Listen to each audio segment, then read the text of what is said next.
Welcome to the No Budget Indie Filmcast, where we dip into the independent film universe to highlight those little films that you might not have heard about elsewhere. Will you agree with our panel, or will our panel agree with each other? Tune in to find out. I am Milo Dennison, and with me, as always, is Claire Milan Hello. and Cathal Feeney. Hello. All right, Claire, what's on the agenda this week? So this week we sat down to watch, I suppose you'd call it a comedy or maybe a tragedy. I don't know.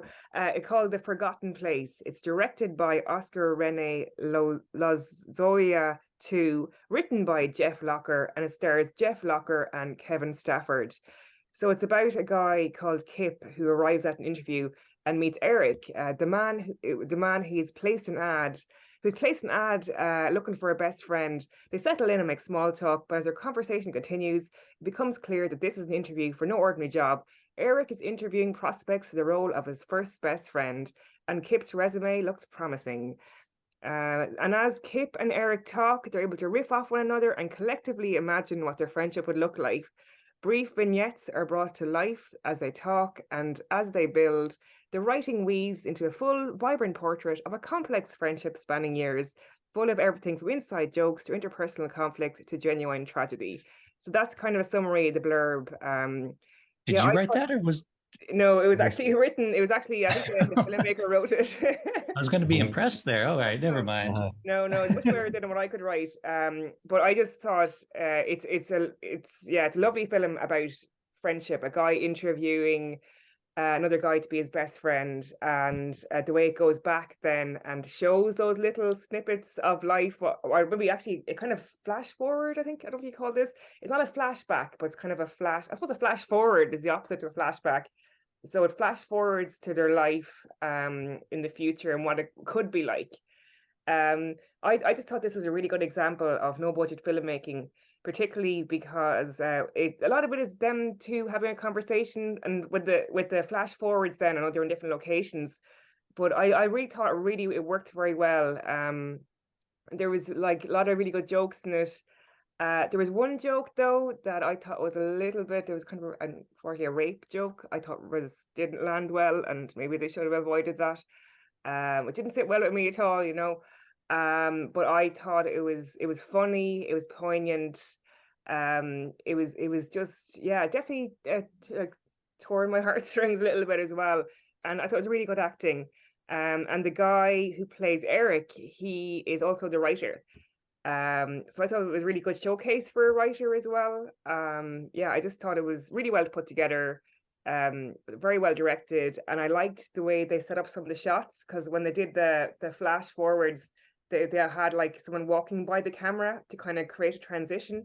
So that was very good. Really enjoyed it. I don't know what you guys thought of it. Yeah, I thought it was really well written as well. Like just the way the dialogue flowed really nicely, and it fed into like the next segment and that kind of stuff. And it kind of had this nice, like, comedic up and then a down and then an up, and it flowed really lovely. And they did a great job of delivering the lines and stuff. And you mentioned the way it was directed and shot. It's funny because like the scene where they're in the conference room meeting and having the interview, like it starts off, the camera's on the one side, and then it actually flips sides for a little bit, and then it flips. So they do a lot of really kind of fun stuff with the camera work, and how you mentioned like the crossover and that kind of stuff, and into the flashes. And so it was really a lot of really good camera work, breaking certain camera roles, but doing it in a way that made it go well with this film, and just had fun with it. So you can tell they had a lot of fun making this. Yeah, absolutely. I thought it was brilliantly acted and brilliantly written, and it was a great exploration of the complexities of a close relationship. One thing that did strike me though a little bit was that they didn't seem ideal candidates for a friendship, well, because they look completely different. And not just that they look, that like one guy is sort of a preppy conservative, and the other is sort of cool liberal kind of look. And I wondered, was that a deliberate choice? It's kind of interesting because one scene, I think they're both wearing white runners, I don't know if you Okay. saw that, but it was just quite interesting. Yeah, but yeah, they wouldn't be ideal candidates for best friends. Maybe opposites attract, for friendships as well. Yeah. Well, and also, it points to this idea that friendship can go deeper than sort of shallow Mm, surface appearances. So ultimately, it's a positive message, that you know there's more to people than meets the eye. mhm. Um, yeah, but I really enjoyed it. Like it was just so well done. It's such a clever idea, and it was actually quite similar to another film that we reviewed a while back called A Glimpse Yes. with Chris Overton and Rachel Shenton, where they kind of fast forwarded through their relationship as well. And I just checked just out of curiosity, and A Glimpse was made 2 years prior to this one. So Oh, interesting. I wonder Mm. did they see it yeah, as inspiration? But it's quite yeah. interesting. I've never written a flash forward. Do you know what I mean? The way I would automatically always think of a backwards, like flash backwards. But to think it's kind of an interesting device to use, isn't it? Like we saw in Glimpse and in this as well. Mm. Mm. Also, um, you get the impression at the end there, when he goes, how did I do? That he was gonna like say, yeah, you got the job. And I think like I think it would be a terrible idea. Because yeah, in some ways it was a great advertisement for not knowing what's going to happen, for Mm. ignorance. Because like knowing everything, okay, so okay, apart from takes all the mystery out of it. But it turned like it seemed that it was going to be quite a volatile and toxic relationship ultimately. That that they do have their issues and like falling out and blanking each other all the time. So um there's probably good bits and bad bits for me, but the bad bits would overweigh the good bits. So Mm. like it's you're I do think we have a sort of a positive bias when we're going into some relationship. We think, hey, well, everything's gonna be great, and uh the birds are going to be singing and the bees are buzzing or whatever. And obviously it's not going to work out like that, but you're just better off. Ignorance is better off. Delusion is better than realism. And you notice he had a stack of papers at the end, like as if he'd interviewed loads of people. So that was quite interesting. Another thing as well, I loved actually the device. And so the picture you have behind you, Milo, and the way it kind of like, I don't know what you call it, where someone stays still and the frame changes and it's like flash. I don't know what Oh you, yeah, you know that. yeah, I know what you're talking about. I'm not sure what it's Yeah. called. Yeah. But it's just, I think it's such a great comedic device, and they used it so well in this. And just the actors were so well, like the writer was Eric, but just he cast even himself, he suited the role, and even the other guy, the look of him, he just cast him very well, and they just vibed off each other so well. That was yeah, really good casting. Yeah. I want to know, like, did they use wigs and prosthetic face stuff for like some of the shots? Because the forwards, like you mentioned, the picture behind me, he's got long, darker hair. He's Oh yes, got the yeah. mustache and the face hair going on versus the blonde hair.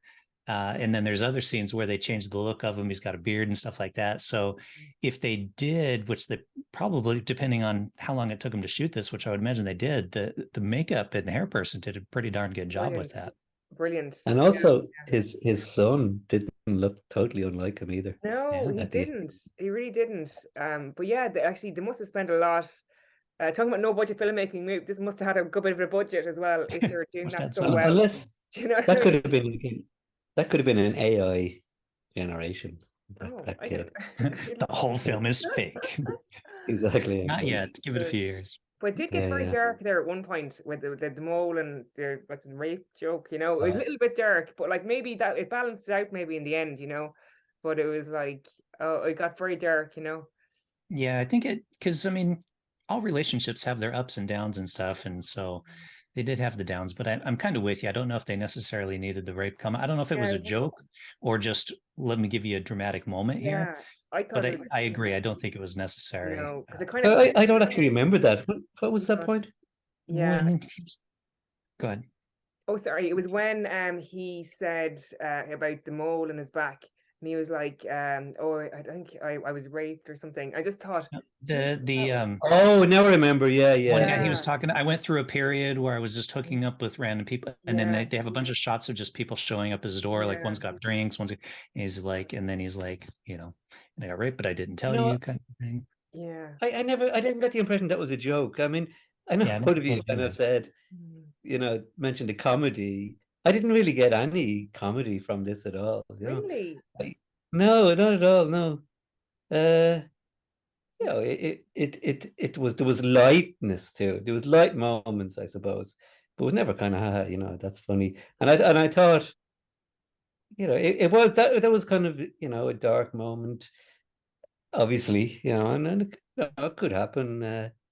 I didn't think they were doing it for laughs or anything like that. No. No, but I just think it's like too easy of a dark moment. Yeah, Like somebody has to get some terminal illness and die. Somebody has to get raped. Like Mm, in real life, I mean, yes, those things happen, obviously, but in film, it seems to happen a lot more. yeah, yeah. And I just kind of, it took me out of it then when it said that, because I was kind of like, oh shit, that's kind of, a bit more shocking than the rest of the tone of the film. But then it got back on track.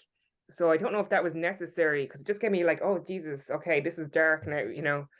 So, Well, they but did set it up. They did say, yeah, "Should we talk about it?" yeah, The downtime or something, whatever the piece of. So they did set it up that they were going to start getting into like, yeah.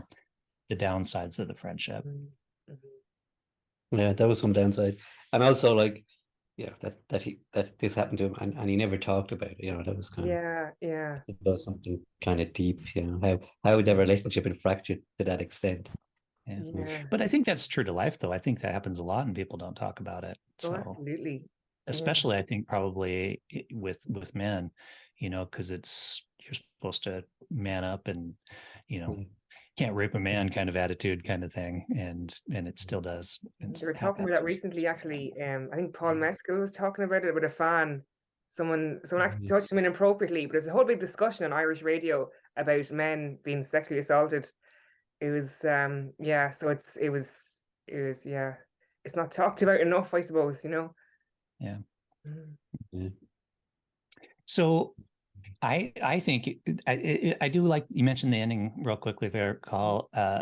And it was kind of nice the way they ended. He just puts the thing on it because it could leave it up, be like, okay, well, I'll get back to you, or something like that. Could Yeah. have been like that final line, or Yeah. I've got a lot of applications here. We'll see how you stack up. Yeah, yeah, So it was exactly. nice they left it kind of open to. And I really like that. I like that. So sometimes you're not satisfied in an ending like that, but I just like that. Yeah, you just came out of it just thinking, it's just nice. I don't know what it was, but it was like a satisfying film as well.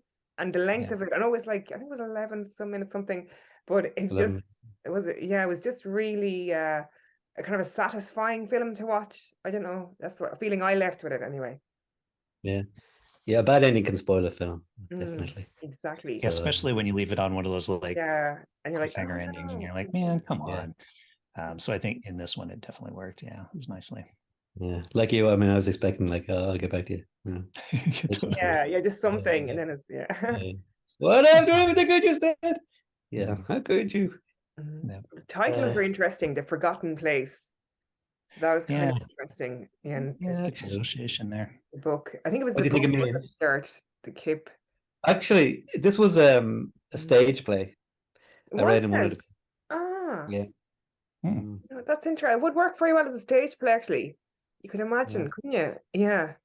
Yeah, Mm, especially with the way the shit, interesting. it's all kind of the one location, and you could Yeah. either do that and then maybe you step down into another part of the stage to act out a couple scenes from like the flash Yeah, forwards or something. Maybe would be kind of a absolutely. way to. Hmm. Okay. Yep. Okay. All right. Well, Yeah. we got a pause there, which usually means let's go on to the Mhm. ratings. Uh, Call, you want to go first, or you want me to? I'll go first. Um, yeah, I thought this was just a really excellent film, actually. Uh, and I really liked the dialogue, the writing was superb, and that for me, that elevates any film, you Mm. know, to sort of the higher, like, star ranking. Um, Yeah, I'm going to give it 5 stars. Wow. Ooh, Cool. Amazing. yeah. Yeah, I'm kind of in a toss-up between a 4 and 5 as well. Like I feel like I should give it a 4, but I think that's undeserved. It's beautifully written, it's well acted, it's shot well. Like there's no reason not to give it 5 stars. So I'm going 5 as well. Wow. Yeah. So for me as well, it was very well cast, very well acted, extremely well directed. I loved the transitions and just the framing. I'm gonna have 5 stars as well. Ooh, across the Yeah, board, yeah. 5 stars. Great pick, me. Yay. Yeah, good job, Claire. Good job. Yeah, Yeah. It's all about you. totally. Yeah, Yeah, yeah. whatever. No, good, great choice, great choice. Film. Yeah, I'm glad you absolutely. enjoyed it. Yeah. Well, there you have it, folks. It's called The Forgotten. Check it out. Not in place. The Forgotten Place. Oh, sorry. Called The Forgotten Place. What's funny is I Irony. just glanced over too as I said that and was like, oh, read half the sentence.